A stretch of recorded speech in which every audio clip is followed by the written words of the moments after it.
tubalamusizza abeeyo abaami n'abakyala abavubuka n'abatenyo gano ge mawulire gaffe ku ngoma nga gakusomerwa Ladies Like. Tuula, kalira, wuliriza, nyumirwa amawulire.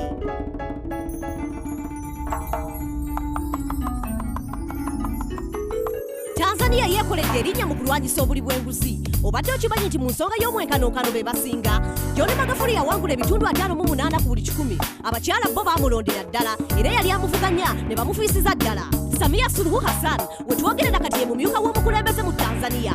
Ono ye mukyala asookedde ddala mu kino ekifo okuva ku mwefuga mu Tanzania ekiwa omukisa ensonga y'omwenkanonkano ewamu ne demokrasiya mu Tanzania. Magufuli yalonda Hassan okuba omumyuka we naye engendo teyali nsobi. Hassan mukulembeze mwesimbu ng'ate mukoze emyaka gyonna. President Karume yamulonda ku kabineti ye mu Zanzibar ng'era ono ye yali minisita omukyala asinga amayinja. Ono y'omu yakola mu myaka gy'obufuzi egya Kikwete Jakaya nga minisita w'ensonga z'omunda. Mu 2000 yatandika olugendo lw'ebyobufuzi. Okuva olwo abadde maama omutuuze ow'enjawulo era munnabyabufuzi. Yakola mu minisitule y'ebyenfuna ebyobulambuzi ewamu ne minisitule y'abakozi omuwendo gw'abantu ebyenkulaakulana ewamu n'ensonga z'abaana. Mu bulambulukufu Hassan yakolera nnyo abakyala ng'era yakuba kampeyini mu byalo ne mu bibuga. Hassan ye mukyala owokubiri okuba vice president mu East Africa. Okuva mu Uganda Specioza Wandera Kazibwe ye yasookera ddala. Tekyewuunyisa nti Hassan mukyala muwanguzi era ono kyakulabirako eri eggwanga ne Ssemazinga yonna. Ebyenfuna mu Venezuela si birungi. Omusasi waffe Jesse Sentino kaagatutuuseeko. Ebyenfuna by'ensi ya Venezuela biri mu katyabaga era kati amasannyalaze gabbula n'emmere efuuse yakufuma. Amafuta tegagwangako bbeeyi bwe gati mu myaka 12 era zaabu ne ssente zikendedde ddala mu nsawo za Venezuela enzibizi. Nga wakayita emyaka 3 kavanga omukulembeze Hugo Chavez ava mu bulamu bw'ensi. Embeera eneeteekebwa ku mukulembeze ono yadde nga yali agenderera kuyamba bannansi. Essente za Venezuela zeeyongedde okuseebengerera zaawaliriza gavumenti okuyisa ekiragiro ekiraga nti tekyasobola kwewanirira. Zino ssente za Venezuela eziyitibwa Bolivar zigudde ebitundu 6 ku buli 10 bw'ozigeraageranya ne ddoola. Kino kireesewo ebbula ly'ebyamaguzi ebiyingizibwa ng'eddagala n'emmere eriibwa. Kati abantu bagenda n'obusawo bwa ssente okugula ebintu mu katale era bannansi abasinga beemazeeko ssente za Bolivar okusobola okugula ddoola ku bafere. Venezuela ekosebwa nnyo okugwa kw'ebbeeyi y'amafuta mu nsi yonna kubanga amafuta gayingiza ebitundu 95 ku buli 10 ku ssente engwira zeefuna. Obuwagizi bwa President Nicolas Maduro nabwo bukendedde olw'ebyenfuna ebyeyongedde okudobonkana. Era kati mu Paalamenti asigazaayo ababaka 15 bokka ku babaka 119 abali ku ludda oluvuganya. Wabula gavumenti mu kwetaasa etandise na kusasula akawumbi kamu kitundu aka $1 okusobola okutuukiriza nsaleesale w'amawanga agagiwola. Abakozi ba gavumenti 55 nabo baasibibwa olw'okutunda emmere mu bubba. Era n'amafuta mu Venezuela ge gakyasinze okubeera aga bbeeyi dondolo mu nsi yonna. Naye yadde Venezuela yekyasinze enzizi z'amafuta mu nsi yonna eyise ku nsi ya Greece ng'ensi ekyasinze okubeera obubi mu byenfuna. Sigadde nze Jesse Sentino ngamba bweereza ku Newsbeat. Weebale nnyo Jesse Sentino okugatutuusaako. Mu South Africa bazimbye airport ekozesa amaanyi g'enjuba. Omusasi waffe MC Loy kaagatuwe.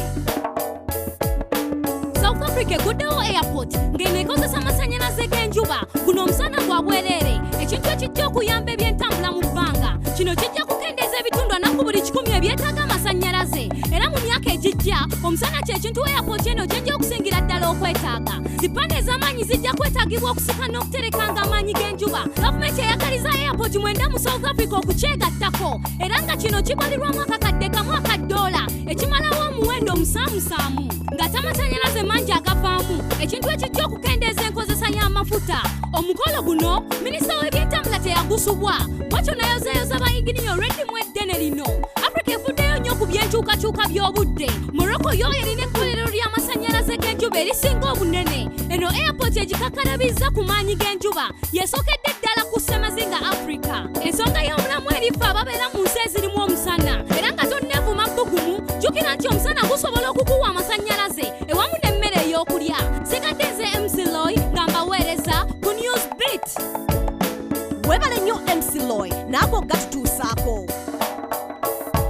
Amasimu gaffe geeyongera magezi buli lukya tegakuba bukubi simu na kuweereza meseji zokka naye okusanyusa n'ensonga z'obukuumi. Apu ku simu za smartphone esobola okuyamba mu by'okufumba ewamu n'obutabula. Ku luno n'abamaaso amalwadde baakulya butaala ku lwono tekinologiya omupya. Eno apu ekozesebwa okulwanyisa okulwanyisa endwadde z'amaaso mu kenya abasawo b'amaaso abakugu tebatera kusangika mu byalo bya kenya newankubadde endwadde z'amaaso zo zibali bubi nnyo. Eno apu emanyiddwa nga pik essimu emu ebaamu kakiiti akekenenya amaaso ng'era bino bitimbibwa mu masomero g'ebyalo mu ggwanga obulwadde bw'amaaso gye businga okweriisa enguuli. Abantu abamu tebasobola kugenda mu malwaliro ewajjanjabirwa amaaso naye nga eno apu ekozesa kamera okuba ekifaananyi ky'eriiso olwo neekebera kirwadde ki ekikuluma bwe kiba kitegeerekekebbwa ne kisobola okugonjoolwa.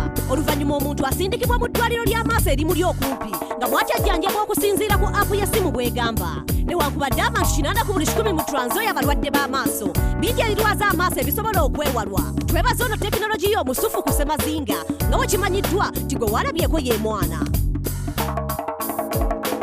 Ago ke gabadde amawulire gaffe ku ngoma n'olulala tuula owuliriza amawulire amalala agookya nsigadde nze ne dislike. Gano ge mawulire ku ngoma wulira amawulire tuula kalira wuliriza goberera okuva ku studio paka ku street ge mawulire. Goberera engoma goberera engoma goberera engoma goberera engoma goberera engoma goberera engoma goberera engoma. Yes, goberera engoma.